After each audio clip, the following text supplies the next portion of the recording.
It feels ನಿಜ ಹೇಳಬೇಕು ಅಂದರೆ it feels very good to vote ಅಂತ ಹೇಳ್ಬೋದು. ನಮಗೊಂದು ಸೇ ಇದೆ ಅನ್ನೋದು ಖಂಡಿತ ಅನಿಸುತ್ತೆ. ಸೊ ದಯವಿಟ್ಟು ಎಲ್ಲರೂ ಬಂದು ವೋಟ್ ಮಾಡಿ. It's so important to vote. At least ನಮಗೊಂದು ಸೇ ಕೊಡ್ತಾರೆ ಈ ಗವರ್ಮೆಂಟ್ ಅನ್ನೋದು ಭಾಳ important. Please vote for the right candidate.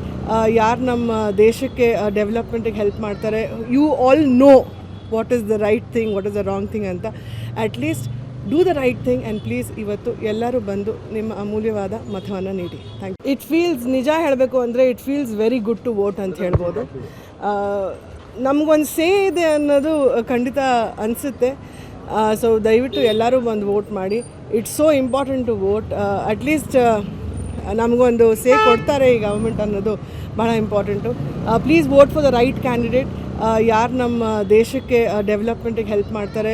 You all know what is the right thing, what is the wrong thing ಅಂತ. At least do the right thing and please ಇವತ್ತು ಎಲ್ಲರೂ. ಇದು ನನ್ನ 4ನೇ ಚುನಾವಣೆ. ಸೊ ಜನ ಒಂದಷ್ಟು ಹೆಚ್ಚಿನ ವಿಶ್ವಾಸವನ್ನು ನನ್ನ ಮೇಲೆ, ಪಕ್ಷದ ಮೇಲೆ, ನನ್ನ ಕೆಲಸ ಕಾರ್ಯದ ಮೇಲೆ, ಕ್ಷೇತ್ರದ ಅಭಿವೃದ್ಧಿ ಮೇಲೆ ಬೆಂಬಲವನ್ನು ವ್ಯಕ್ತಪಡಿಸ್ತಿರೋದನ್ನು ಪ್ರಚಾರ ಸಂದರ್ಭದಲ್ಲಿ ನೋಡಿದ್ದೆ. ನಾನು ಬೆಳಗ್ಗೆಯಿಂದ ಬೂತ್ಗಳಿಗೆ ಕೂಡ ಎಲ್ಲ ಕ್ಷೇತ್ರಗಳಿಗೆ ಭೇಟಿ ಕೊಟ್ಟು ರಾಜರಾಜೇಶ್ವರಿ ವಿಧಾನಸಭಾ ಕ್ಷೇತ್ರ, ಆನೇಕಲ್ ನಮ್ಮ ಬೆಂಗಳೂರು ದಕ್ಷಿಣ ವಿಧಾನಸಭಾ ಕ್ಷೇತ್ರ ಮತ್ತು ರಾಮನಗರ ವಿಧಾನಸಭಾ ಕ್ಷೇತ್ರದ ಮುಖಾಂತರ ನಾನು ಬರ್ತಾ ಇದ್ದೇನೆ. ಸೊ ಎಲ್ಲ ಕಡೆ ಒಂದು ಜನ ಕಾರ್ಯಕರ್ತರು ಬಹಳ ಹುಮ್ಮಸ್ಸಿನಿಂದ ಬೆಂಬಲವನ್ನು ವ್ಯಕ್ತಪಡಿಸಿ ಮತದಾನದಲ್ಲಿ ಪಾಲ್ಗೊಂಡಿದ್ದಾರೆ. ಕೆಲವು ಕಡೆ ಮತದಾನ ಕಡಿಮೆ ಆಗ್ತಾ ಇದೆ, ಇನ್ನು ಕೆಲವು ಕಡೆ ಜಾಸ್ತಿ ಆಗ್ತಾ ಇದೆ. ಒಟ್ಟಾರೆ ಜನ ನನಗೆ ಸಂಪೂರ್ಣವಾದಂತಹ ಬೆಂಬಲವನ್ನು ವ್ಯಕ್ತಪಡಿಸುವಂತ ನನ್ನ ಸಂವಿಧಾನದ ಜವಾಬ್ದಾರಿಯನ್ನು ನಿಭಾಯಿಸಿದ್ದೇನೆ. ಅದು ಹಕ್ಕು ಮಾತ್ರ ಅಲ್ಲ, ಅದು ಜವಾಬ್ದಾರಿ ಕೂಡ. ಅದರಿಂದ ಒಬ್ಬ ಪ್ರಜೆಯಾಗಿ ಪ್ರಜಾಪ್ರಭುತ್ವದಲ್ಲಿ ಮತ ಹಾಕುವುದು ಪ್ರತಿಯೊಬ್ಬ ಮತದಾರರ ಜವಾಬ್ದಾರಿ ಅಂತ ನಾನು ತಿಳ್ಕೊಂಡಿದ್ದೇನೆ.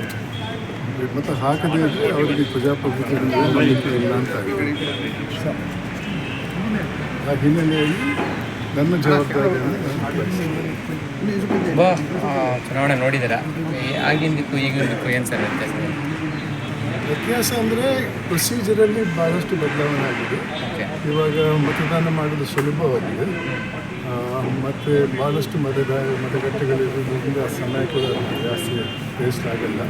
ಅದರಿಂದ ಪ್ರತಿಯೊಬ್ಬ ಮತದಾರರಿಗೆ ಅರ್ಥ ಆಗಬೇಕು. ಸ್ವಲ್ಪ ಸಮಸ್ಯೆ ಆದರೂ ಕೂಡ ಅದನ್ನು ಮೀರಿ